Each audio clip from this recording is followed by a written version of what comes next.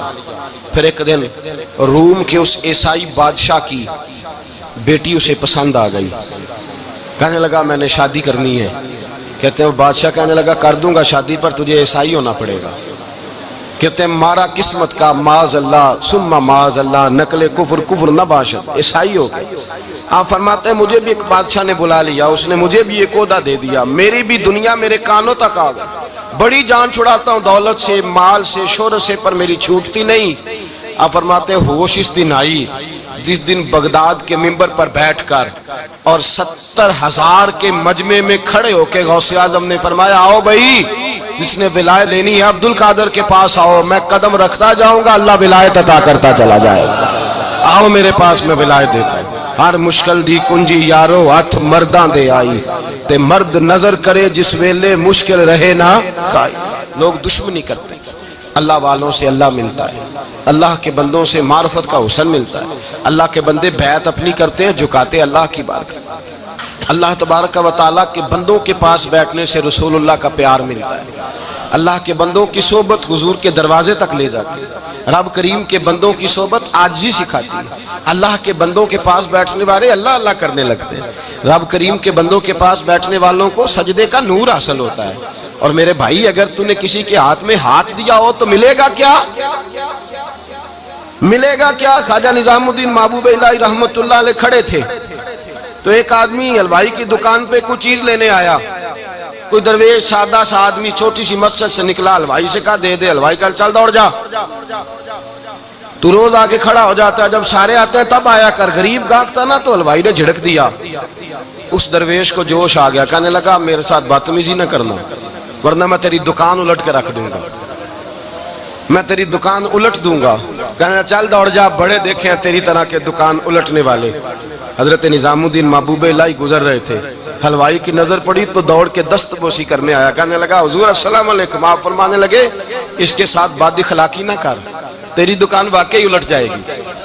کہا حضور کس طرح؟ یہ تو ایسے ہی سادہ سا ہے. آپ فرمانے لگے یہ بھی سادہ ہے، اس کا پیر بھی اسی طرح کا ہے، پر دادا پیر بڑا باکمال ہے. وہ جس کے ہاتھ میں اس کا ہاتھ ہے وہ بڑا باکمال ہے. فرمایا وہ تیار کھڑا ہے. وہ کہتا ہے چلو نالائق ہوا تو کیا ہوا، بچہ تو ہمارا ہی ہے نا. کہہ دے گا تو الٹ دیں گے، بچہ تو ہمارا ہی ہے نا. مجھے دشمنوں نہ چھیڑو، میرا ہے کوئی جہاں میں ابھی پکار لوں گا، نہیں دور ہے مدینہ. یہاں کوئی لاوارث لوگ بستے ہیں، خدا کے فضل سے ہم پر ہے سایہ غوث اعظم کا، ہمیں دونوں جہاں میں ہے سہارا غوث اعظم کا. خدا دے گا منادی حشر میں یہ قادریوں کو، کہاں ہے قادری کر لے نظارہ غوث اعظم کا. اور اس سے مراد ہر پیار کرنے والا ہے، صرف سلسلے میں آنے والا نہیں، ہر پیار کرنے والا قادر. بھائی سمجھ لیں، یاد رکھیں، اس بات کو پرکھیں. اللہ والوں کی صحبت تو انسان کو کمال کر دیتی ہے، وہ تو نواز دیتی ہے، وہ تو نورن. ایک بات اور ہے، کچھ لوگ کہتے ہیں کتنی فرما برداری کرنی چاہیے پیر کی. میں نے کہا وہ روحانی طبیب ہوتا ہے. ایک ڈاکٹر سے دوائی لے کے بندہ ایک ڈاکٹر سے دوائی لے تو پھر ساتھ اگلی دکان پہ بھی چلے جانا چاہیے.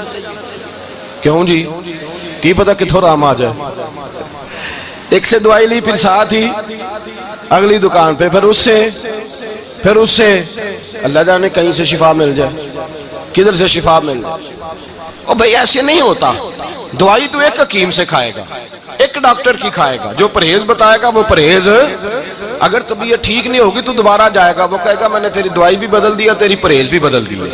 اور ایک وقت آئے گا کہ انشاءاللہ شفا. حضرت علی بن ہیتی حضور غوث اعظم کے خلیفہ تھے، ان کے مرید تھے علی بن جوسکی نام تھا.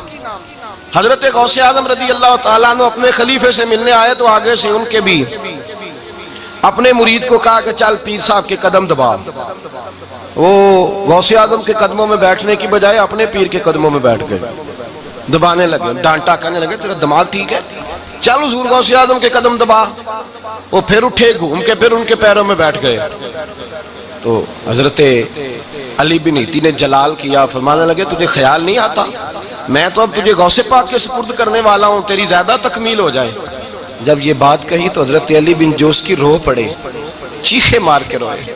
وہ روئے تو غوث پاک بھی روئے اور فرمانے لگے علی بن ایتی اسے مجھے نہ دے, یہ جس پستان سے دودھ پینے کا عادی ہو گیا اب اسے کسی اور جگہ مزہ نہیں آئے گا, اسے یہیں رہنے دے, یہیں رہنے دے. بڑا اعتراض ہے لوگوں کو بہشتی دروازے پر. بہشتی دروازہ کہتے ہیں جنت اتنی اونچی تھی نیچے کیسے آ گئی؟ میں نے کہا تم نے پڑھا نہیں نا قرآن و حدیث. جنت بڑی اونچی تھی پر میرے نبی نے فرمایا میں نے ماں کے قدموں کے نیچے لا کے رکھ دیا. تم نے پڑھی نہیں نا, اصل میں پڑھی نہیں. تمہیں کیا پتا کبھی کسی چیز پہ اعتراض. ہم تھوڑا کہہ رہے ہیں کہ جو بہشتی دروازے سے گزر گیا ایک فضیلت ہی ہے نا جی. ایک ہر مسجد جنت ہے کہ نہیں؟ بولے.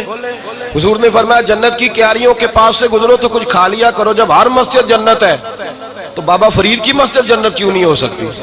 عجیب چکر ہے. اور بندے بھی کہتے ہیں وہ جی فلانا گیا تھا تو کہتا ہے میں جنتی ہوں. بھائی کس نے کہا؟ بلکہ ایک بڑی اعلیٰ حضرت کے ایک مرید ہوئے مولانا حشمت علی خان صاحب. حضرت مولانا حشمت علی خان صاحب رحمۃ اللہ تعالیٰ علیہ نا پاک پتن سے واپس آ رہے تھے تو بس کی چھت پہ بیٹھے تھے.